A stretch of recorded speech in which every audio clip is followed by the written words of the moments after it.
Ladies and gentlemen, we are going to roll the video for the one and only Doctor Patrick Byrne.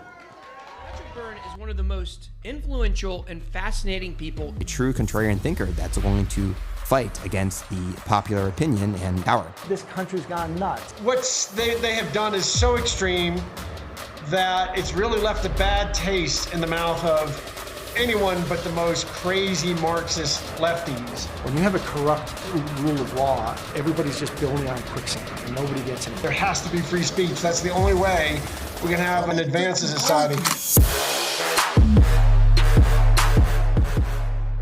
Ladies and gentlemen, it's time to meet the man the Department of Homeland Security classifies as Extremist number 1. Please welcome former CEO of Overstock.com, founder of the America Project, and a true patriot, Mr. Patrick Byrne.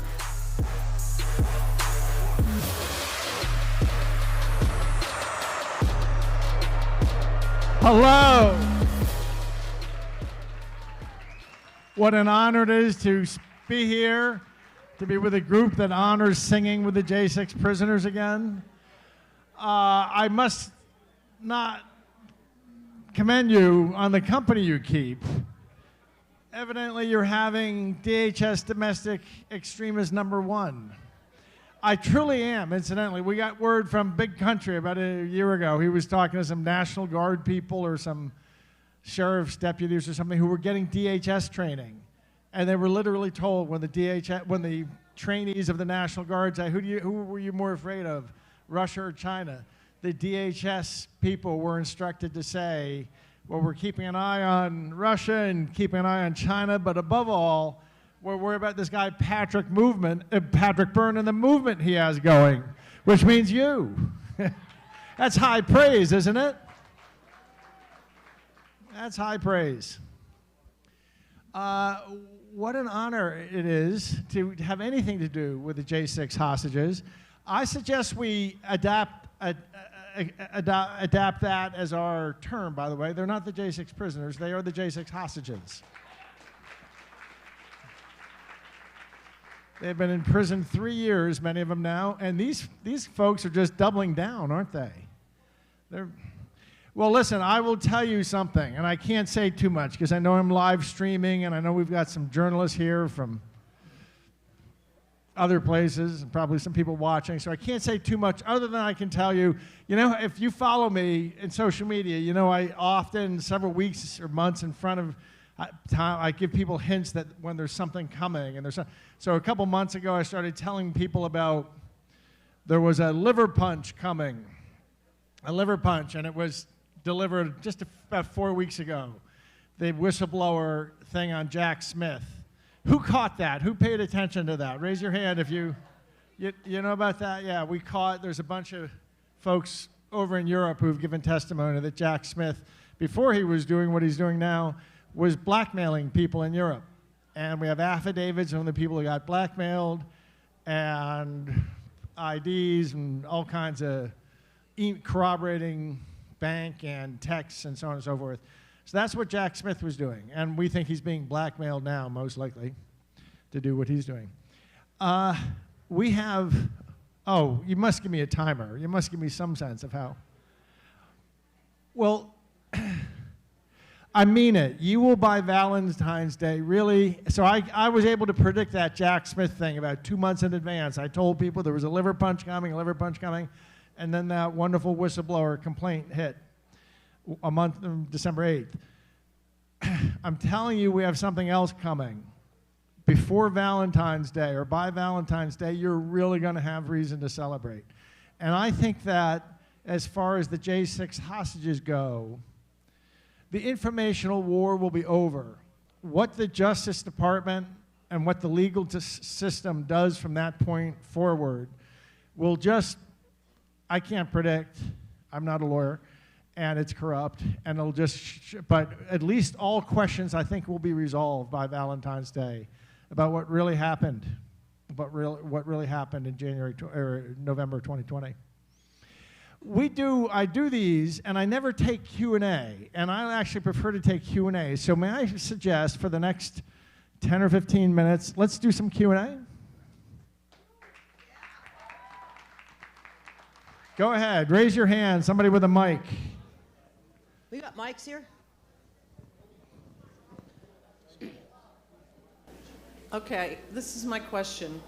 President Trump has said many times, I will be back sooner than you think, and he has never lied to us yet. Does that mean that he may be back before the next election, or is that too much to hope for? It's not too much to hope for, and you may remember about 3 months ago, he said something about November, or something wonderful is going to happen in November, and then something even bigger, the most beautiful thing in American history will happen in January.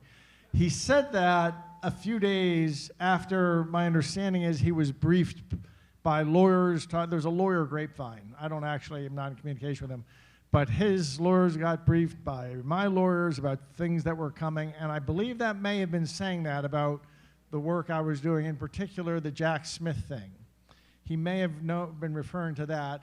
I think he is also aware in general of some of the other activities I'm involved in, and he may very well be thinking of that.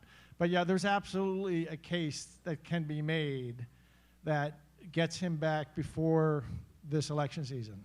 And I'm not kidding. I'm not making that up. There is something very powerful coming. That would be the grounds for a new type of attack on the 2020 election.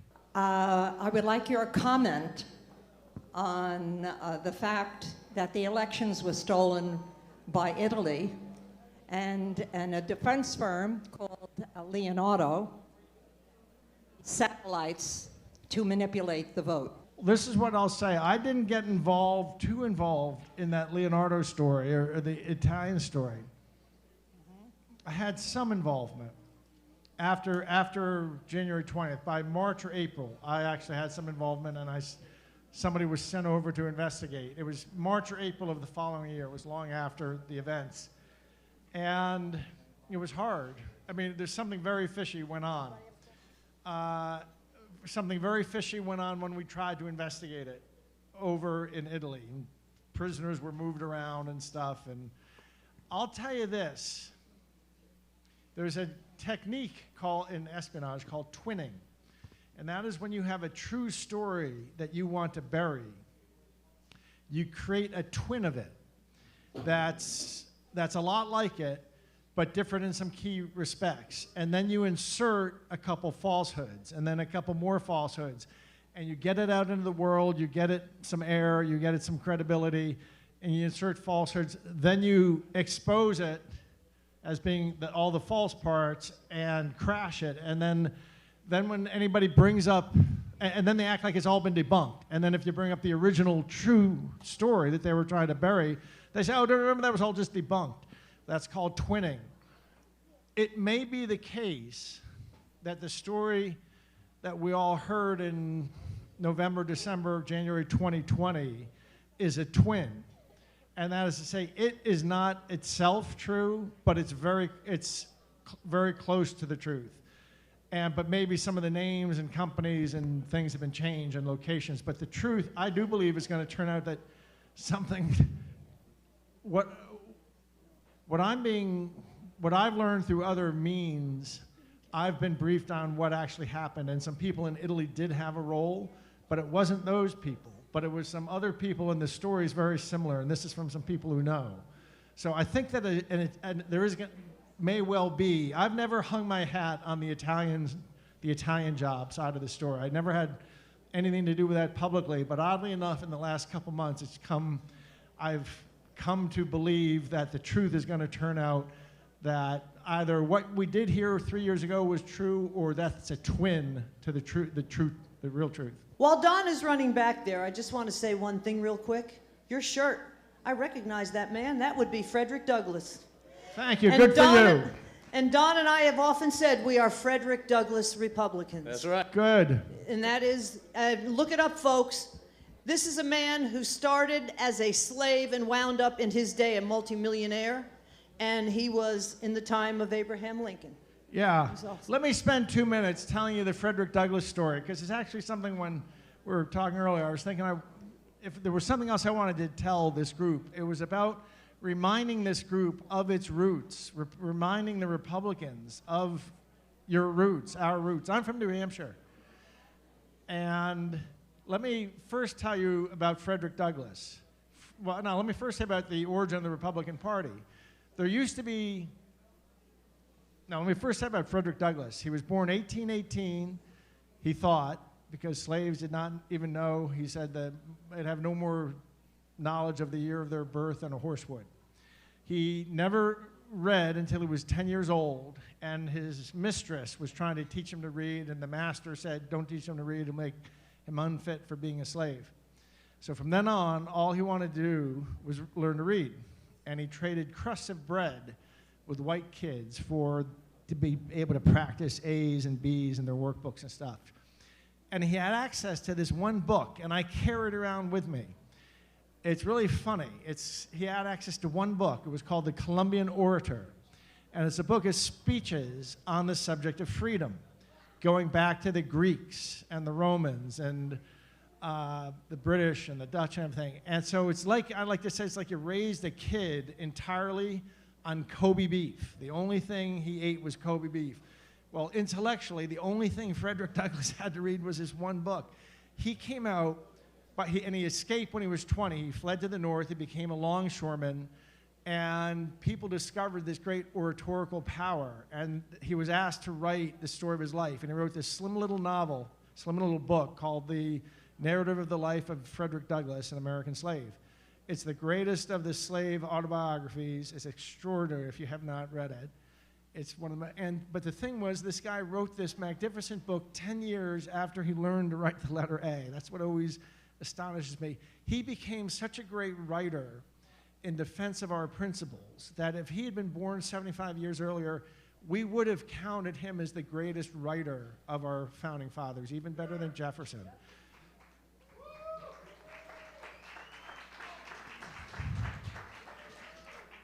Why I think he's so important to talk about these times is he wrote and lived in the time that parallels our current time in American history. And his message over and over was, in fact, he gave this wonderful speech in 1851 in Rochester, New York, that's considered the best 4th of July speech ever given. And it's very, not to say cynical, very critical of the USA. He refers to it as your country, because how can it be my country? I'm an escaped slave. But then he goes on to, while being very critical, his criticism was quite different than the criticism of modern radicals. Modern radicals want to junk the whole system. He was saying the system was correct, the principles we were correct. He knew the principles all the way back to the Jews and all the way back to the Athenians. You know, intellectually, our history is a history of Jerusalem, of ideas that came from Jerusalem, Athens, Rome, Britain, and the Netherlands, and reaches its great flowering in the US Constitution. And he had that tradition. He knew it like the back of his hand because it was the one book he could read. It's a magnificent book. If you can't even find it in print anymore, it's a 200-year-old book. But anyway, he knew those principles, and he was constantly just saying that in slavery, America, you're not living up to your principles. But he saw the construction of the Declaration and the Constitution as this great hand crank, that humanity finally had something that they could crank and improve themselves. Not that we were perfect to begin with. We hadn't solved all of our problems, but we had built in a mechanism by which we could collectively and consensually improve our society. So his criticism was, you're not living up to your principles. And in that sense, he was critical of the country, but he was a deep believer in the country. In fact, the deepest. And it's kind of funny, we have this shared, my life couldn't be more different than Frederick Douglass. He had probably the least privileged life in American history. I had one of the most. But we had this one thing in common, and that was a great love of those principles. I spent my 20s having cancer. I had cancer 3 times. I was hospitalized. I became one of those graduate students you see shuffling along in universities, never growing up. And I was just in and out of the hospital for years. And I was doing mathematical logic, but I was exposed to early woke. Now, the Stanford Philosophy Department was great to me, and they let me get my degree in and out of the hospital and so forth. But I was exposed to early woke, and I really reacted negatively against it. And my field of study became less about mathematical logic and more about trying to understand intellectually what's going on with what we now call woke and what it is, and understanding what was wrong with it versus, so I became a student of those principles, of the principles embodied in the US Constitution over 2,500 years. And in that sense, I ended up having this very similar education than what Frederick Douglass got. He had that one book he studied. Well, I ended up sort of recreating that education myself. And that's why I was so horrified as I came to understand woke or social justice or this movement, back then political correctness, I understood it for what it was. It's Maoism with American characteristics. It's a cultural revolution. Mao was, so I did my undergraduate degree in Chinese, and I was a student in China, 83, 84. And Mao, just to let you know, Mao came to power in 1949, and he was a great revolutionary leader. He made some mistakes such that by 1966, he was being put out to pasture. And he, within the country, took over he got on the national radio, and he called for a social movement. He basically took over through social movements and through a social movement.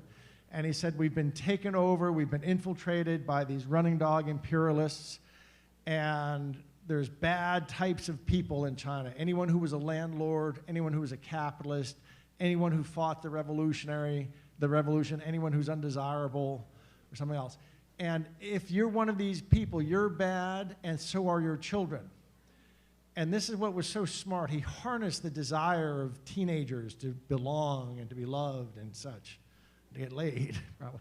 And because if you were one of those children, you were irredeemably bad, and the only thing you could do about it is if you become red. And so that created this class of fanatic red. Those are the pictures of the kids with Mao's red book.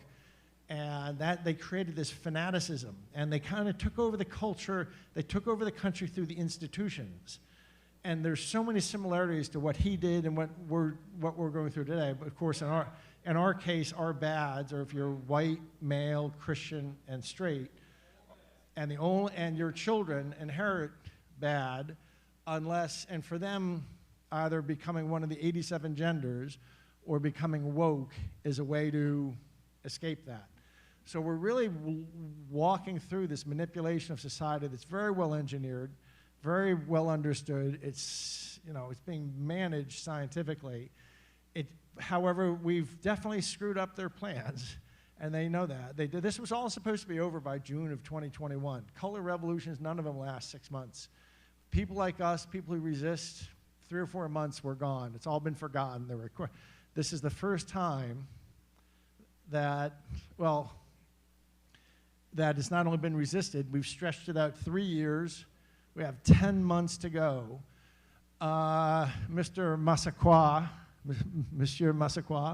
was correct that they want us to fight. They've waited 100 years to get where they are, incidentally. They've waited 100 years for this moment. These are a bunch of authoritarians. And they've been here 100 years, and they've been waiting for this movement. The thing they cannot take is an election. They want anything to happen but an election. A nuclear war, a global financial crisis, a famine, floods. I'm reminded of that joke. That joke about the guy from with a New Jersey restaurant and another retired restaurateur meeting down there. They're sitting, old timers down in Florida playing shuffleboard in a retirement home, and they're talking, and the one guy says, "Oh, I had a great restaurant going in Texas, and we're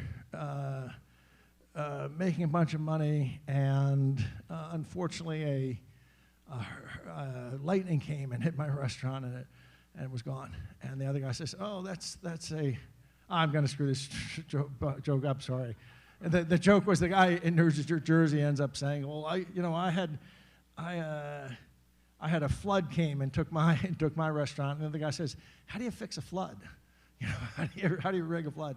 I mean, we live in this day that everything is so rigged that, and we can all see through it.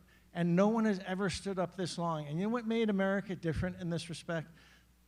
Alexander de Tocqueville noticed this. He came, a Frenchman, visited us in 1830, and he spent 3 years. He was supposed to write on the penal system. Instead, he wrote the greatest book on America you can read, and on democracy and America. And what he says is so different is we have all these civil institutions that in Europe and other countries, you've got the state and you've got the individuals and the families. And the state can oppress people, and you don't have a way to fight back. But in the US, we have all these civil associations that we're part of, and that means the power of the state is limited, not just by the individuals, but by the power of all these different associations.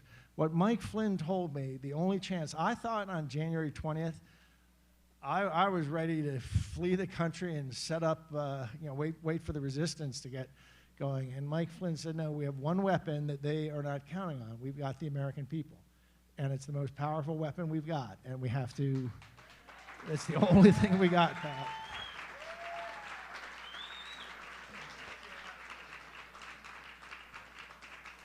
And you folks have really come through. And our J6 hostages are going to see the sunny light of day, and they will be heroes, and there will be statues of them, and every day that they spent in solitary confinement will be made good to them. And so it is good. It must be so, you could hear in their voices just what it must be like to know that there's hundreds of people out in the world thinking of them each night. So thanks for all you're doing. Of course, thanks for all you're doing. The most important election, I mean, this gets said every election, but it really is true this time. The most important, America's over. We're in 10 months. We're hanging by a thread. Either we get through this election or we're done. I think the other side, who's waited 100 years for this moment, can't let there be an election. So they're going to provoke. And they're going to provoke and provoke. They're going to, the Chinese have a saying, kan mao hua hu, see a cat, paint a tiger.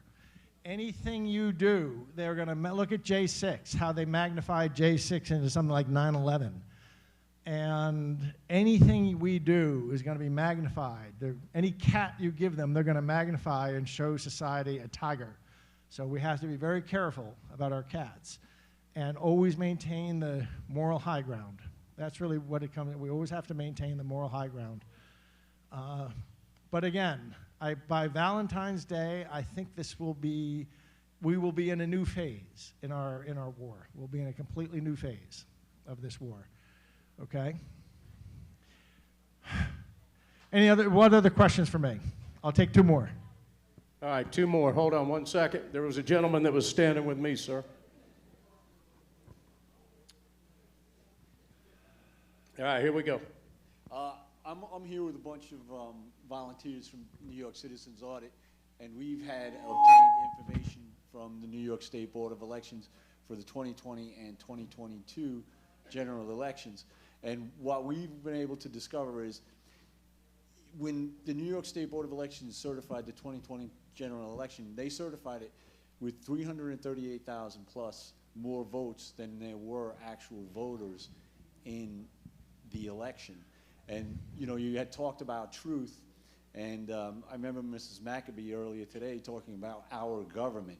But is it really our government if we're not even sure if it's government by consent, because our votes are not counted accurately, they're certified not accurately, not according to the law, and yet we call it our government. It's really, the way I see it, how can we call it our government if we're not even sure if our votes are counted accurately?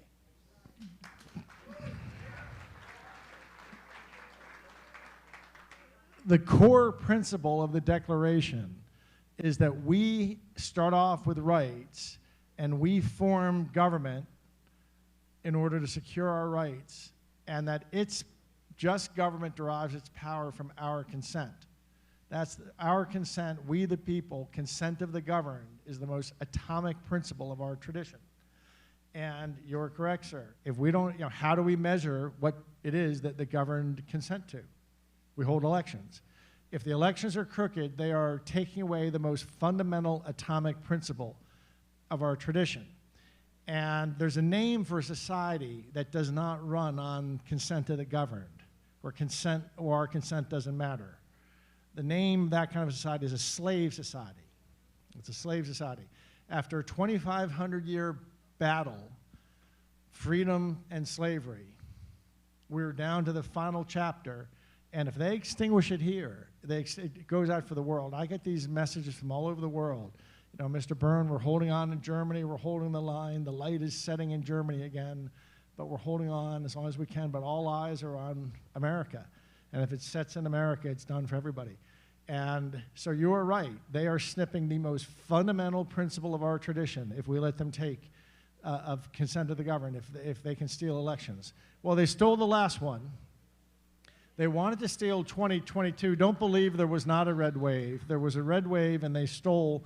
But their ability to steal is not unlimited. It takes a lot of work. It can be overwhelmed. It can be overwhelmed. We have to make them work. And it all comes down to what happens in 10 months. But I'm confident that there's going to be so much revealed between now and then that it will fundamentally change the way we even do this election. Donna, let's get somebody from your side over there in the fun bunch. Anybody that would like to do the last question? Anybody had a question over here? Oh, okay. So we know that, they're coming over the border like nobody's business. It's crazy. I don't think anybody in this room is happy about it. And we know the reason why. Well, there's probably a couple of reasons, but they sign them up as Democrats right away. And they're going to overwhelm the system themselves. On top of the fact that they're going to break us financially, they're going to collapse us. There's now more money going to illegal immigrants than going to welfare. We're now spending more federal money on taking care of the illegals than taking care of our own poor people. I think it's worse than you said. It may be that they're hoping that they are going to be Democratic voters. I think there's a more immediate need. If it were just they needed more Democratic voters, you would see a broader mix of people. The app that is recruiting these people globally, there's an app designed that's in countries all over the world, and it's recruiting young military-age men. And 90% of these people are military-age men. What this is what in their color revolution of 2020, what they lacked was mass. They had Antifa, they had BLM, but they lacked mass. And I shouldn't group BLM with Antifa. BLM has a legitimate political positions that can be discussed. Antifa has no legitimate positions worth discussing. In fact, they are the fascists. They just don't understand enough history to know that Mussolini was a socialist. And anyway, so I think that what these immigrants are about is mass for the color revolution they have planned this year. They've got 10 to 12 million people that they're going to say that now Antifa is going to have mass when they show up. Well, look at what they're doing now. I just saw pictures of the police approaching Hamas protesters on the street in Seattle, hat in hand, and kind of begging a crowd. I mean, there's a whole new approach. So I think that's what this illegal immigration is about. Maybe it's so they can vote Democrat someday. I think it has to do more with mass, and they expect political violence. They want to start political violence. If you go back to the last year of the Obama second administration, he did this very strange thing. He bought 1 trillion rounds of ammunition and millions of AR-15s, or millions of carbines, M4s. And he was stashing them all over. They were putting them in, there's 1,300 government agencies that you never hear about. And it was locating billions of rounds of ammunition and all these weapons. No one could figure out why. But already the weapons to arm these 12 million people, they were bought in 2015, 2016, and they are scattered around the country. Go back and look that up, that story. 2015, 2016, Obama did this very strange thing of buying, no one could figure out why he was buying 1 trillion rounds of ammo domestically and several million long guns. And I think, that they were buying in anticipation of what's happening. Yeah, so remember what Frederick Douglass said. So I mean it. Oh, the other thing I keep wanting to emphasize, for the first time in my lifetime, I've never been a Republican. I never counted myself as a Republican, in part because I didn't feel the Republican Party was welcoming enough to black people. And this is the moment we can finally, black people, 90% voted Republican until we got to the 1960s. It was the party that freed slavery. That's the story I wanted to end on. We used to have, there were two ways of being an abolitionist. One was to believe we should just abolish slavery, and that was considered radical. The more mild way to be an abolitionist was to be a Whig, and that meant that you thought, well, we're just going to contain our peculiar institution, and then it will eventually die out. And then that was, of course, versus the Democrats, who were pro-slavery and pro-Indian killing. And we were going to contain slavery through this thing called the Missouri Compromise, 1821, I think, where Maine and Missouri were brought in together, one free, one slave. And the compromise was, from now on, new states will be admitted, one free and one slave, 2 by 2. In the 1850s, the Democrats broke that deal, getting Kansas and Nebraska entered and saying they're each going to have a referendum and decide if they're a slave or not. That broke the Missouri Compromise. That meant that sort of moderate way of being an abolitionist, of we're just going to contain our peculiar institution, became not inoperative. It no longer worked because the Missouri Compromise had been broken. So the real abolitionists emerged. Well, Frederick Douglass had been there on the sideline for 15 years at that point, urging, of course, the more extreme abolitionist position.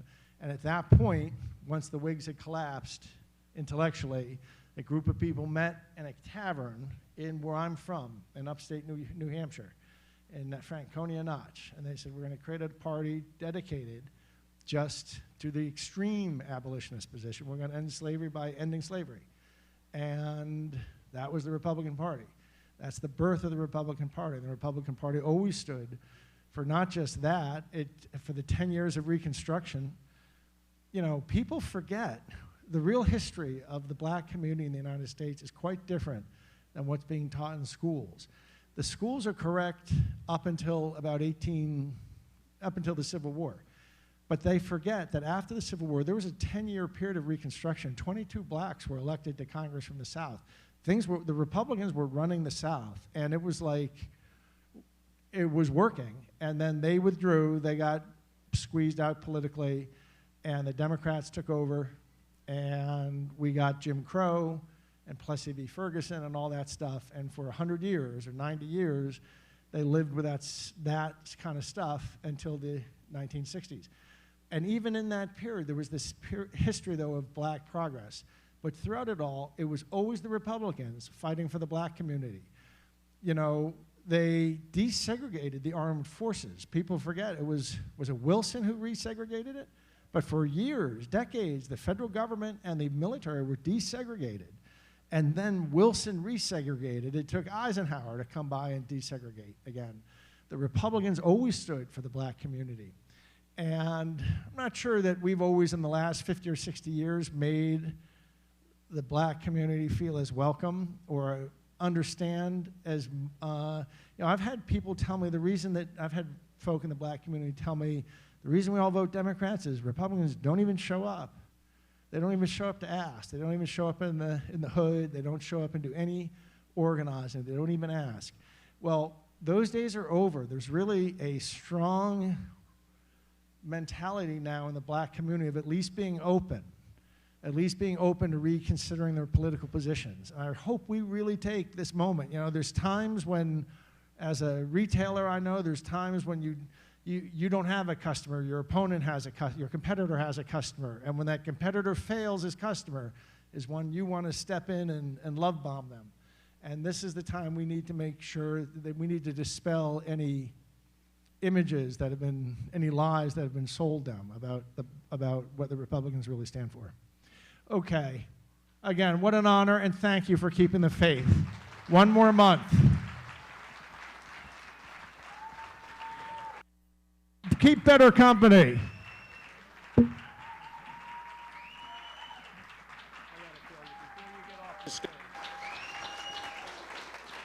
PatrickByrne.locals.com, folks. That's where you're going to learn about the liver punch. I got to say Absolutely. something to you before you get off the stage. Sir. We talk to the Jan 6ers daily. While I was here, as you probably saw, I was late getting up on stage because I was talking to Kelly Meggs in the Memphis Correctional Institute. Those gentlemen know what you've done for them, and I cannot express how grateful they are. Well, it's my honor. I can't wait till we're all together for you to see them. They know that you are action, action, action. Action, action, action, absolutely. Folks, I mean, if you really want to learn, you obviously got a little history lesson today. Again, PatrickByrne.locals.com, okay? All right, what now, Jack Smith did is illegal, and he's got all the receipts. I can't wait for the bombs to start dropping. Tactical nukes are on their way, everybody. Okay. Thank you, sir. Thank you.